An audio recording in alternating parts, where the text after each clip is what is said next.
Buenos días, jóvenes. Vamos a continuar con nuestro análisis del ciclo Brayton, que definíamos como el ciclo aproximado para el análisis de turbinas de gas.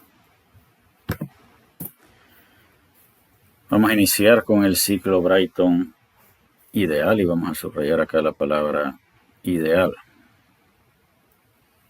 Y las suposiciones que vamos a hacer, o que están señaladas en este recuadro, son generales, no aplican únicamente para el ciclo Brayton ideal. Vamos a indicar en el análisis de los procesos o en estas suposiciones que están en este otro recuadro, cuáles de ellas forman parte de la suposición de ideal en este título. Ya como mencionábamos al final de la clase anterior, vamos a suponer que aire es el fluido de trabajo a través de un ciclo cerrado constituido de 4 dispositivos abiertos. El proceso de combustión es sustituido por un proceso de adición de calor y el rechazo de gases producto de la combustión por un proceso de rechazo de calor. Los 4 dispositivos abiertos que vamos a analizar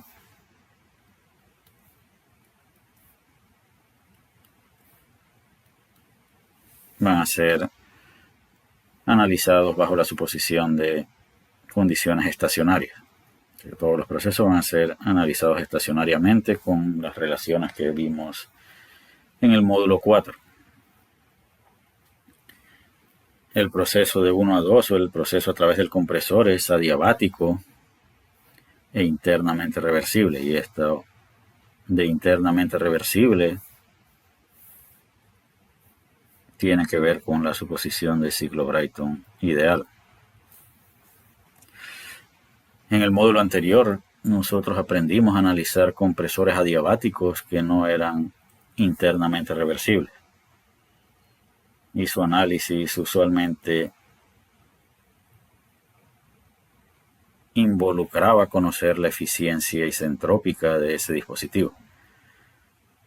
Así que si queremos hacer un análisis un paso más adelante, un escalón más arriba del ciclo ideal, consideraríamos las irreversibilidades en el compresor.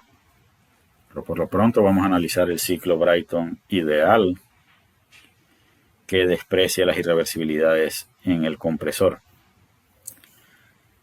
El proceso de adición de calor ocurre en un intercambiador de calor y en el módulo de sistemas abiertos considerábamos que la presión permanecía constante a través de los intercambiadores de calor, es decir, cada corriente involucrada en un intercambiador de calor conservaba su presión entre la entrada y la salida, así que esto va a seguir siendo cierto. El proceso de expansión a través de la turbina es adiabático e internamente reversible, y nuevamente el internamente reversible va de la mano con la suposición de ciclo Brayton ideal. El proceso de rechazo de calor de 4 a 1 es isobárico, como hemos supuesto en el análisis de intercambiadores de calor. Aquí están los procesos del ciclo Brayton en diagramas presión, volumen específico y temperatura, entropía. Como observamos, el proceso de 1 a 2 es isentrópico, igual que el proceso de 3 a 4. Esto nuevamente se ajusta a la suposición de adiabático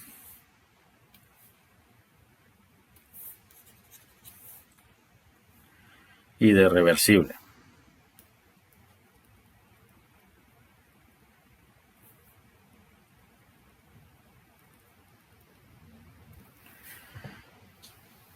Si quisiéramos usar las áreas para representar trabajos, acá si son reversibles los procesos, esta área representaría el trabajo del compresor. Y si el proceso de rechazo de calor fuese reversible, el proceso de expansión fuese reversible, esto representaría el trabajo de la turbina. no solamente tiene que ser reversible el proceso, los cambios de energía cinética y de energía potencial deben ser despreciables y los procesos deben ser estacionarios. Así que al igual que en los otros ciclos, el área encerrada por el ciclo representa el trabajo neto. Algo similar podemos hacer con el diagrama temperatura-entropía para representar el calor agregado y el calor rechazado. Si queremos evaluar la eficiencia térmica del ciclo Brayton, tenemos diferentes posibilidades: potencia neta del ciclo entre la razón de transferencia de calor de entrada, o en función únicamente de los calores. Esto es lo mismo que 1 menos Q punto de salida dividido entre Q punto de entrada. Porque es posible expresar esto que tiene unidades de potencia en esto que tiene unidades de energía por unidad de masa.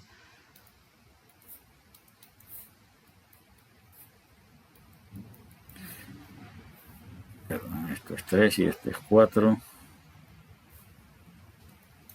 Sí.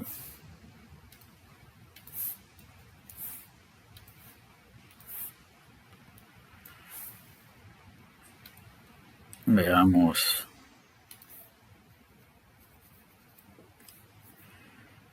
la última expresión que hemos inscrito acá. La eficiencia térmica es igual a 1 menos el flujo de masa por la diferencia entre H3 y H4. Eso es, perdón, H.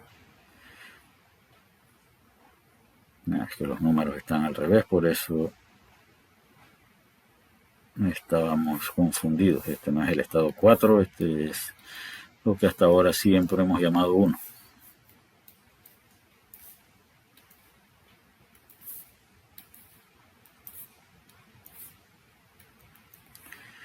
Así que acá esto es H4 menos H1 dividido entre, y esto es el flujo de masa en 4, y esto es el flujo de masa en 2 por H3 menos H2.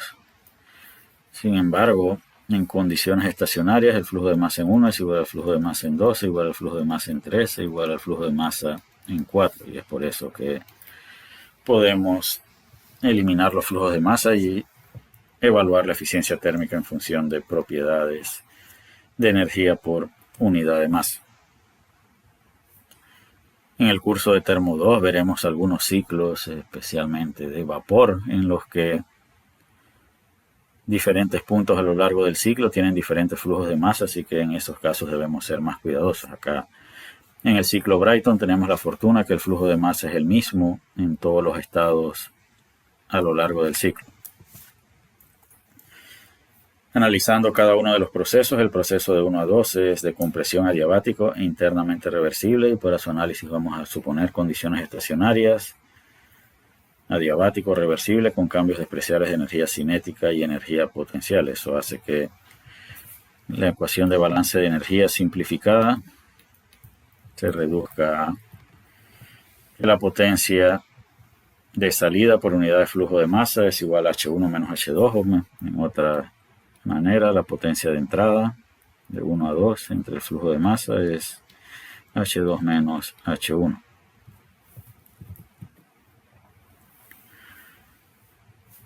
Si conocemos las propiedades en 1, podemos encontrar las propiedades en 2. Sin embargo, antes de analizar o de determinar las propiedades en 2, debemos preguntarnos algo. Habíamos dicho que la presión de 2 era igual a la presión de 3 y la presión de 1 es igual a la presión de 4. Por lo tanto, el ciclo Otto opera únicamente entre dos presiones.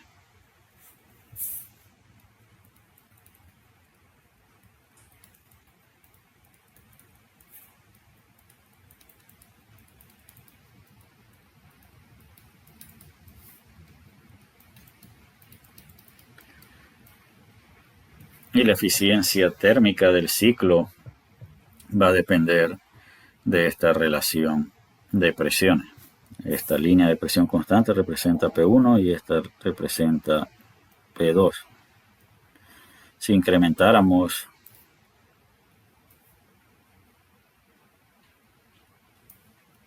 esto sería algo así como un P2'.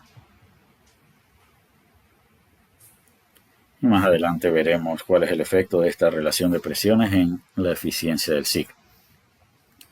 Así que para poder analizar o encontrar las propiedades del estado 2, sabemos que el proceso de 1 a 2 en el ciclo Brayton ideal es isentrópico, así que podemos usar relaciones isentrópicas de gas ideal para determinar las características del estado 2, o mejor dicho, la temperatura del estado 2 para poder evaluar esta entalpía. Esto es Cp variable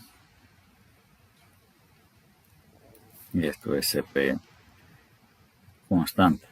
Estas PR las buscamos en la tabla de gases ideales. Si conocemos T1, podemos ir a la tabla y buscar PR a T1. Y a partir de esta ecuación podemos despejar PR en T2 y con esto encontrar T2. Suponiendo que conocemos T1 y RP, al menos. El proceso de 2 a 3 es a presión constante, en condiciones estacionarias, con cambios especiales de energía cinética y energía potencial. De esa manera encontramos que Q punto de 2 a 3 es igual al flujo de masa, que es el mismo en todos lados, por H3 menos H2, donde H3 depende de T3 y H2 depende de T2, que ya hemos encontrado. Así que Q minúscula H representa Q punto entre M punto, esto es razón de transferencia de calor por unidad de flujo de masa entre los estados 2 y 3. Y como se observa en el diagrama temperatura-entropía, la temperatura del estado 3 es la temperatura máxima del ciclo. El proceso de 3 a 4 también sigue una trayectoria isentrópica, así que las mismas relaciones que utilizamos para encontrar las características del estado 2 a partir del conocimiento de las propiedades del estado 1 las podemos usar para determinar las características del estado 4 si conocemos las del estado 3. La potencia de la turbina debe ser igual al flujo de masa por H3 menos H4 de acuerdo a todas estas, o a una ecuación de balance de energía simplificada para todas estas suposiciones. Así que esto representa la potencia de la turbina por unidad de flujo de masa. La temperatura T4 ideal se puede encontrar usando relaciones isentrópicas de gas ideal, repito, como lo hicimos para encontrar la temperatura del estado 2 a partir de la temperatura del estado 1. Y el proceso de rechazo de calor es a presión constante, así que aquí vamos a encontrar que el Q.L es igual al flujo de masa por H4 menos H1. Expresado por unidad de flujo de masa, esto es lo que encontraríamos. Para evaluar el desempeño del ciclo, vamos a determinar la potencia neta del ciclo, y la potencia neta del ciclo es la potencia de la turbina menos la potencia del compresor, que es H3 menos H4, es W punto entre M punto de la turbina, y esto es W punto del compresor entre M punto, donde repetimos una vez más, el flujo de masa es el mismo a lo largo de todos los procesos. La relación entre la potencia del compresor y la potencia de la turbina, esto debe ser un número menor a 1, pues necesitamos que WT sea mayor a WC para que el ciclo tenga un trabajo neto de salida. Sin embargo, este número puede llegar a ser grande, es decir, el compresor puede llegar a consumir una gran cantidad de la energía que se genera en la turbina. Y este parámetro BWR se denomina razón de retorno de trabajo. Y representa la fracción de la potencia que genera la turbina que es consumida por el compresor. La eficiencia del ciclo la podemos evaluar a partir de la potencia neta, comparándola con el calor agregado, o a partir de la comparación del calor agregado y el calor rechazado. Vamos a usar la segunda forma, o a partir de esta expresión llegamos a esta conclusión. Esta ecuación es una eficiencia térmica expresada en forma general. De hecho, es tan general que sería válida para los casos en los que consideremos irreversibilidades en la turbina y en el compresor. ¿Qué sería diferente? La manera en que determinaríamos las propiedades en 2 y en 4. Pues en esos casos ya el proceso no sería reversible en los dispositivos de potencia. Pero repito, esta es una expresión general válida para el ciclo ideal y para el ciclo no ideal. Veamos ahora qué podemos concluir de esta expresión si nos limitamos al ciclo ideal.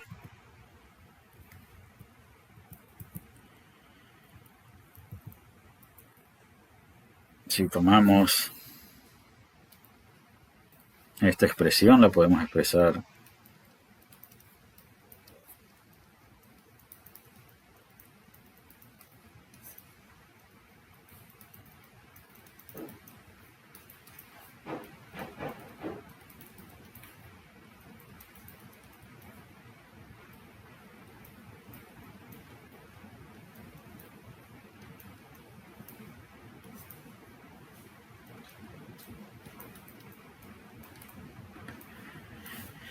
y de la misma forma que lo hicimos para el ciclo Otto, acá también podemos demostrar que estos dos términos se deben cancelar y el estudiante debe hacer el ejercicio de demostrar que estos términos se cancelan. Nuevamente, al eliminar esos términos, la eficiencia térmica del ciclo Brayton se limita a esta, o se reduce a esta expresión que podemos expresar en función de la razón de presiones y de la razón de calores específicos. Y acá observamos que entre más grande sea RP, más grande va a ser la eficiencia, pues menor es el número que le vamos a restar a 1. Y acá se muestra el efecto en esta gráfica de la razón de presiones en la eficiencia del ciclo.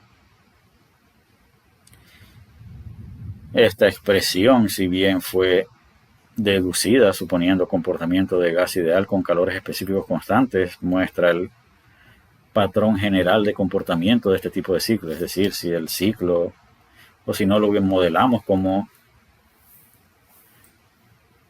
un ciclo con gas ideal con calores específicos constantes, obtendríamos un comportamiento similar. A mayor razón de presiones, mayor eficiencia.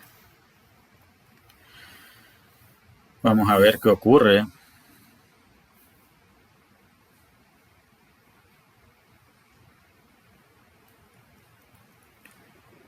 si nuestro valor de TH estuviera limitado por esta temperatura.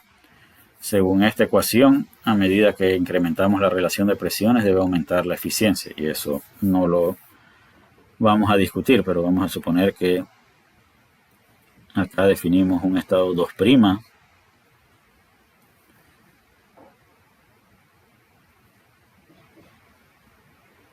y esto es una línea de P2' constante. Así que ahora este representa un estado 3' y acá este representaría un estado 4'. Con respecto al ciclo original, observamos que esta área representa una pérdida de trabajo, mientras que este área representa un incremento de trabajo. Eso significa que al incrementar la razón de presiones sin modificar la temperatura máxima, ganamos trabajo por un lado y perdemos por otro. ¿Y cómo podemos decidir si lo que se gana es mayor que lo que se pierde o viceversa? Tendríamos que sustituir valores. Lo que podemos hacer es obtener una expresión general para la potencia por unidad de flujo de masa y derivarla con respecto a la relación de presiones e igualarla a cero.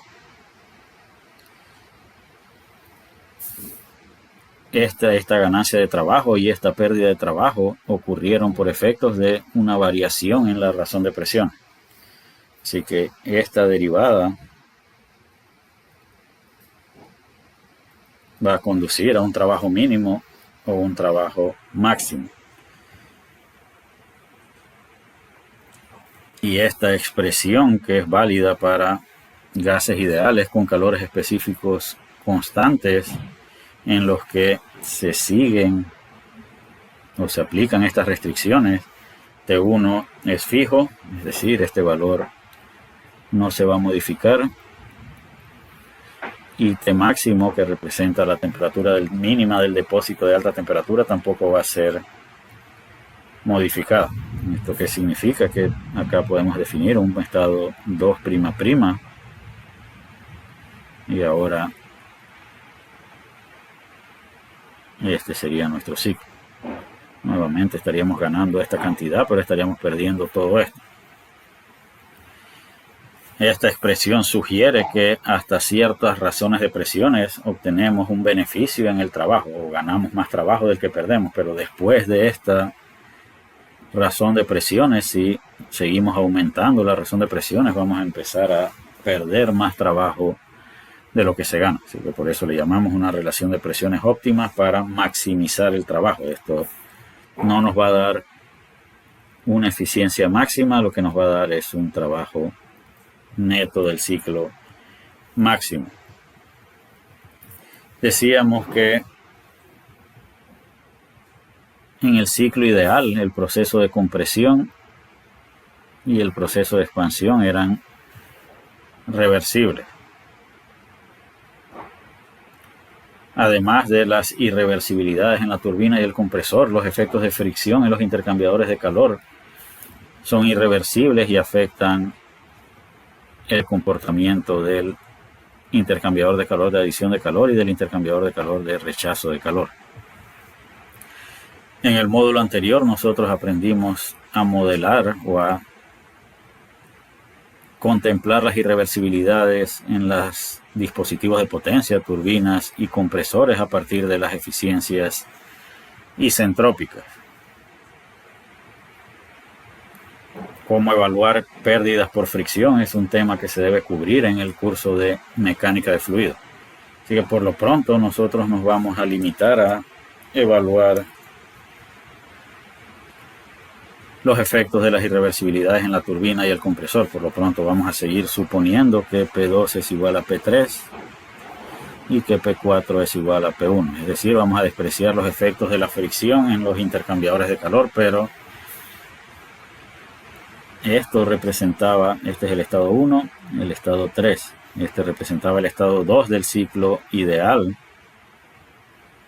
y esto representaba el estado 4 del ciclo ideal. Ahora, al considerar irreversibilidades en el compresor, es decir, cuando esto es menor a 1, este es el estado de salida del compresor y este es el estado de salida de la turbina. El trabajo neto se verá reducido, pues esto es menor a 1 y esto es menor a 1. Lo que produce la turbina es menos de lo que produce la turbina en el caso ideal, y lo que consume el compresor es más de lo que consume el compresor en el caso ideal. Desde el punto de vista de la eficiencia, debemos esperar que la eficiencia térmica disminuya por efectos de las irreversibilidades en el compresor y la turbina. Y vamos a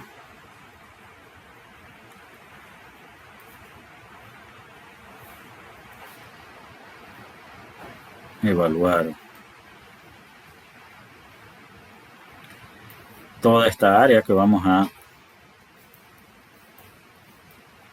representar en amarillo. Representa el QL del ciclo. ¿Por qué usamos patrones diferentes? Porque de aquí a acá estas líneas representan QL ideal y estas líneas representan un incremento en QH. ¿Esto qué significa? Que QH, perdón, incremento en QL. QL de este ciclo con irreversibilidades en la turbina y el compresor es mayor que QL ideal. Así que las irreversibilidades en la turbina tienen un efecto de incremento con respecto a QL. Ahora veamos qué ocurre con QH.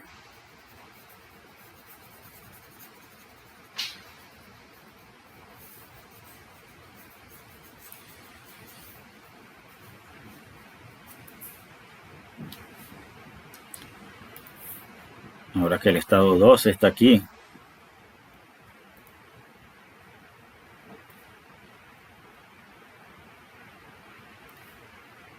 esta área representa QH. Pero ¿dónde empezaba QH en el ciclo ideal? QH en el ciclo ideal empezaba aquí. Así que esta región que estamos dibujando representa una reducción en QH. Así que QH es menor que QH ideal.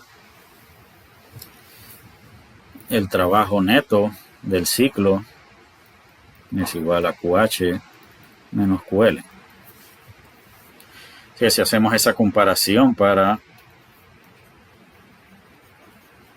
el ciclo ideal,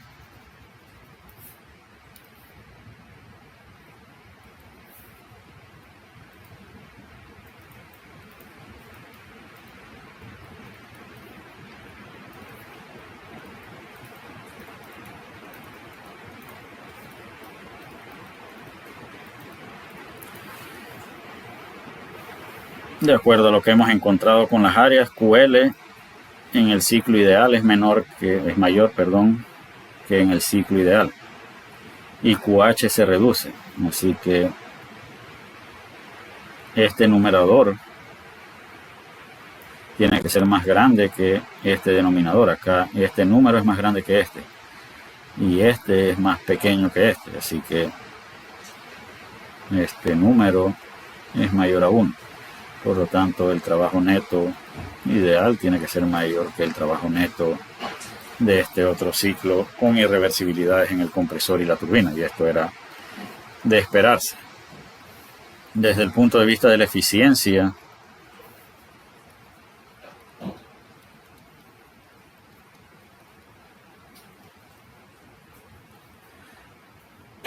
para el ciclo ideal, este número es más pequeño y este número es más grande. Por lo tanto, lo que tenemos que restar aquí es menor. Así que estas irreversibilidades hacen que el trabajo, la eficiencia disminuya. Y vamos a resolver brevemente este ejemplo para completar este módulo. Es una turbina de gas, opera con el ciclo Brayton simple usando aire como fluido de trabajo. Las temperaturas mínima y máxima del ciclo son 310 y 900 Kelvin respectivamente y la presión del aire a la salida del compresor es 8 veces la presión a la entrada del compresor. Asumiendo una eficiencia isentrópica de 80% para el compresor y 86% para la turbina, determina la eficiencia térmica del ciclo. Asuma calores específicos variables. El problema nos da temperatura de entrada al compresor, que es la temperatura mínima, y la temperatura de salida del intercambiador de calor o entrada de la turbina, que es la temperatura máxima. Nos da la razón de presiones y las eficiencias isentrópicas del compresor y de la turbina y queremos la eficiencia térmica. Vamos a suponer que todos los procesos son estacionarios con cambios despreciables de energía cinética, energía potencial. El compresor y la turbina son adiabáticos, no son reversibles, pues las eficiencias no son 1. Y los procesos de adición y rechazo de calor son isobáricos. Y el fluido de trabajo es aire que se comporta como gas ideal. Ecuaciones básicas, balance de energía en sistemas abiertos, relaciones isentrópicas de gases ideales que nos van a servir para involucrar las eficiencias isentrópicas en el análisis definición de eficiencia térmica y definición de eficiencias isentrópicas. Si queremos la eficiencia térmica, podemos usar cualquiera de estas dos expresiones. Sea cual sea la que vamos a utilizar, necesitamos encontrar el calor de entrada, y el calor de entrada o la adición de calor ocurre en el proceso de 2 a 3. La ecuación de balance de energía simplificada indica que Q punto de 2 a 3 entre M punto es igual a H3 menos H2. Y acá hemos agregado el subíndice R para recordar que la entalpía que debemos usar en 2 es una entalpía real, no es una entalpía isentrópica. ¿Cómo determinamos H3? H3 es función de T3, así que con la temperatura 3 podemos ir a las tablas de gas ideal y encontrar H3, pero ¿cómo encontramos H2? El problema no nos proporciona T2 como dato, nos proporciona T1. Aquí está H3 obtenida de la tabla. Sabemos que el proceso de 1 a 2 es adiabático y además conocemos la eficiencia isentrópica de 2. H1 la podemos determinar fácilmente. Pues tenemos T1. Así que tenemos este valor y tenemos estas dos entalpías, y lo que nos interesa es esta entalpía. Para poder despejar esa entalpía de esta ecuación necesitamos encontrar H2 isentrópico, y H2 isentrópico es función de la presión de 2 y la entropía de 1. Así que usando relaciones isentrópicas de gases ideales, T2 isentrópico entre T1 o PR,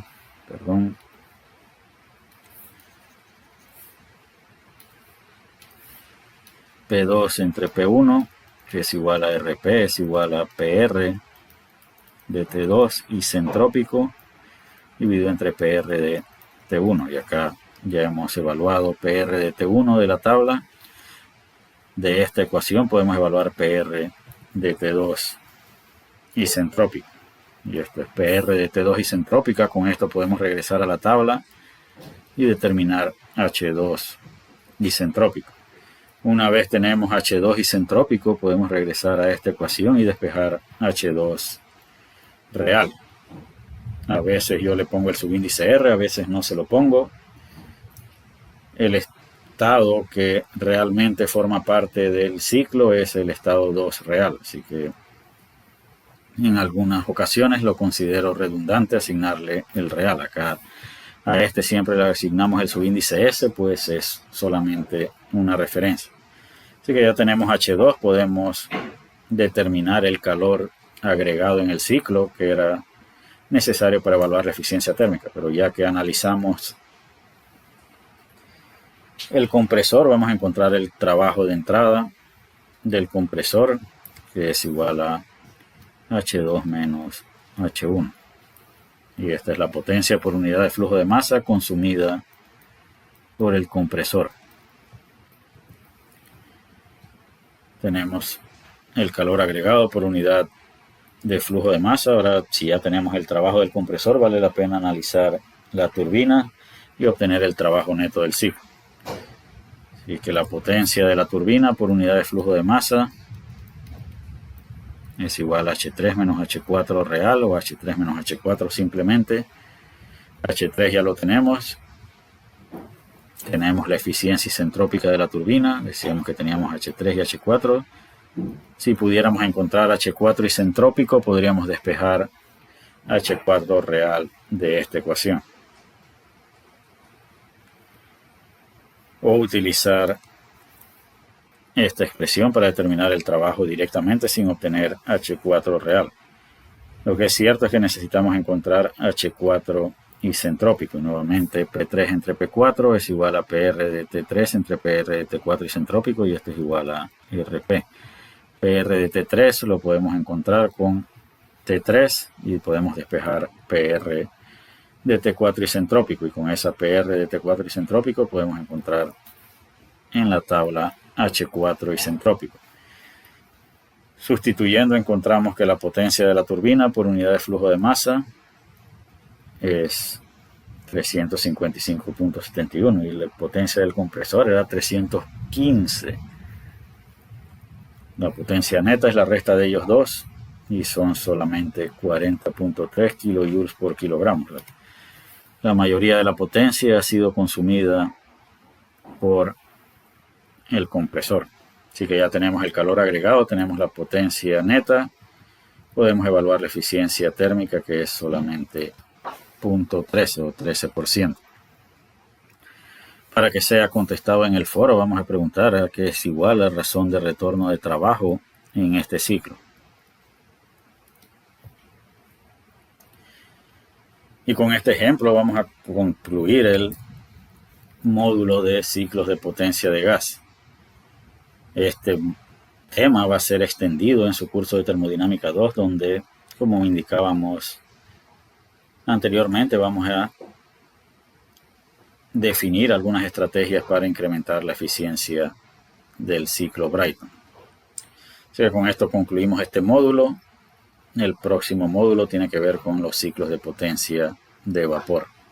Así que hasta la próxima, jóvenes.